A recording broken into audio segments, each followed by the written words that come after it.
Bank ini sedang dirampok. 50 orang menutup mata, berpakaian buruh yang sama, serentak dari pintu utama keluar. Jangan tembak, jangan tembak.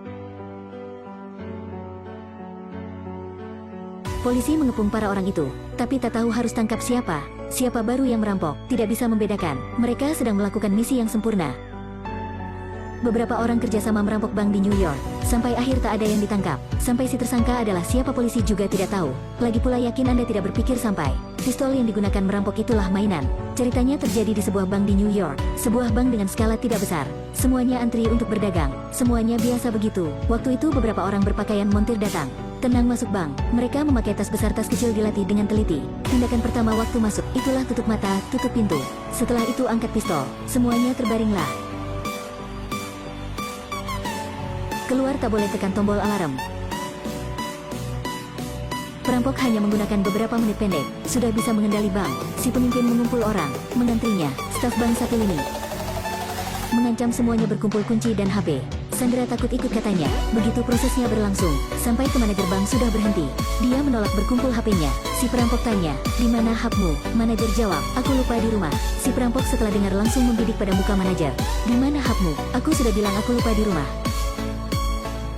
Dia tidak tanya lagi pula mengeluarkan setiap HP dalam tas. Melihat setiap sejarah panggilan, akhirnya melihat nama manajer. Jangan cemas, si perampok tampak ini mengampuni manajer. Dia masuk sendiri, menutup pintu tangannya cari mana-mana. Setelah itu dia keluar. Tolong dengar aku, biarkan ku menjelaskan. Tolong. Si perampok berteriak pada Sandra. Sandra dengar itu tidak berani nafas. Memasang kekuasaan mutlak. Rencana mereka ke langkah kedua. Untuk semua naik berpakai pakaian dan topeng yang tersedia. Mereka juga memakai. Jadi melepaskan sandera masing-masing. Menutupi muka dan di badan memakai kotak besi. Polisi masuk mengontrol mereka. Karena mungkin dia adalah si perampok palsu. Setelah membuka kotak ada permintaan si perampok. Dalam waktu tertentu, menyiapkan 1 bis 1 pesawat. Jika tidak akan meledakkan bank. Para orang perampok ini mungkin sama perampok biasa. Menggunakan sandera sebagai jaminan untuk canda sama polisi. Tapi di adegan lain, setiap tindakan juga di luar dugaan. Mereka tidak menyakiti nyawa. Ada seorang sakit jantung kambuh, perlu cepat ke rumah sakit. Perampok cepat melepaskannya. Lagi pula mereka tidak menarik dengan uang.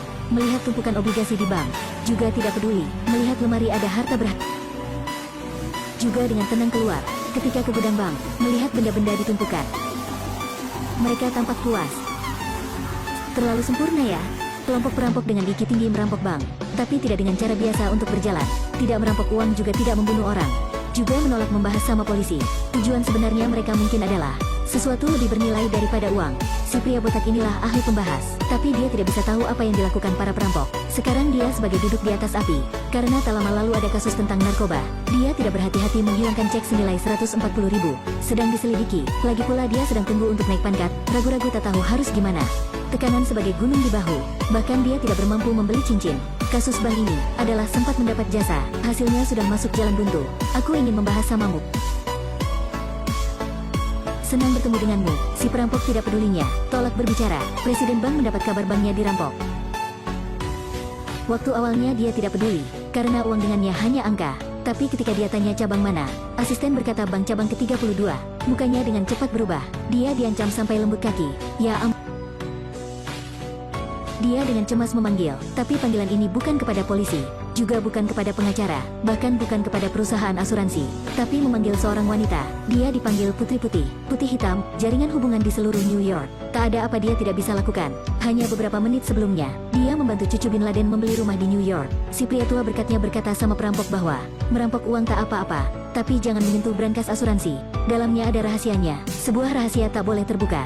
Si wanita ini sangat hebat, langsung menemui wali kota New York. Keduanya adalah teman dekat, tapi hanya perlu tutup pintu. Wali kota langsung tanya tentang kerabat Putri Putih. Kamu terus ingin apa? Jelasnya wali kota diketahui sesuatu oleh melalui hubungan dengan wali kota.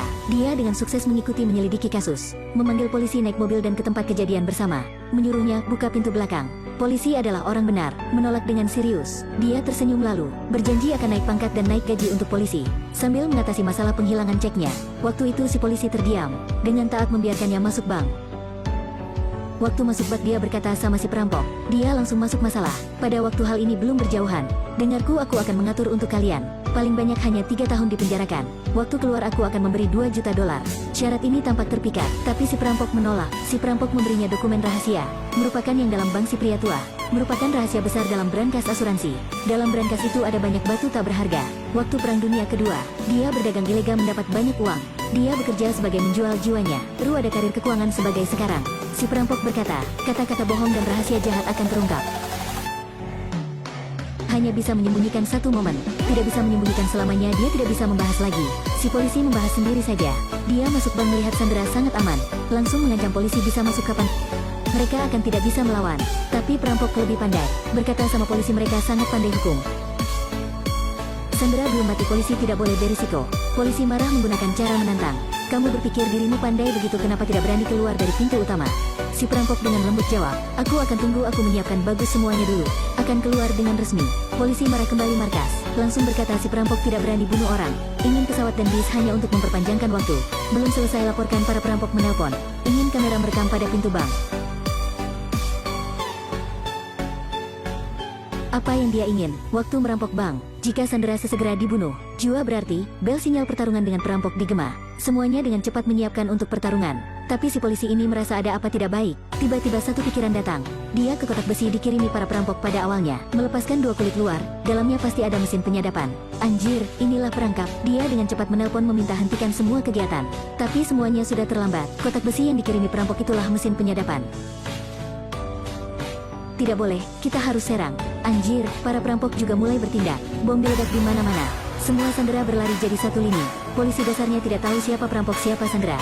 Hanya bisa menggunakan peluru, menyerang sembarangan. Membunuh semua orang keluar. Setelah itu, polisi masuk bank menyelidiki. Tapi tidak melihat perampok. Uang dalam bank, 1 sen pun juga tidak hilang. Lagi pula, yang membuat mereka lebih kesal itulah senapan AK-47 digunakan perampok adalah mainan. Mereka menemukan saus tomat. Ternyata tontonan pembunuhan hanya pura-pura. Begitu meskipun ditangkap, juga tidak didakwa parah. Polisi dimainkan hanya bisa kembali wawancara setiap sandera. Perampok pasti antara orang ini.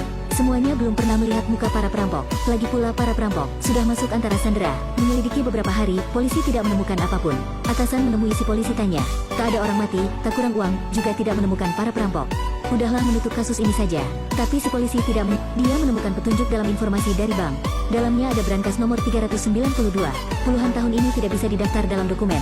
Si polisi langsung ke bank, membuka brankas itu. Dalamnya, sebuah cincin berlian tak berharga dan satu kertas catatan. Isinya, ikuti arah cincin. Si polisi melihat catatan ini, langsung mengerti para perampok sedang mengingatkannya lakukan yang benar. Untuk melawan kekuasaan jahat, si polisi menemui presiden bank. Berkata samanya siap untuk diselidiki. Dia takut, langsung berkata di atasnya ada yang membantu. Tapi si polisi ini angkat jari tengahnya. Berkata dia sudah menemukan rahasia cincin ini. Kekuasaan itu masih berani membantumu kan? Tersangka sebenarnya harus mendapat hukum. Tapi pertanyaan di sini adalah, hari ini, yang perampok hilang dengan cara apa? Setelah jawaban terbuka, semuanya sebagai bangkit. Ternyata para perampok tidak lari diri. Dia masih dengan diam bersembunyi dalam bank. Apakah kalian ingat si perampok memecahkan dinding dan menggali lubang dalam bank tidak? Ternyata mereka membuat ruangan yang rahasia.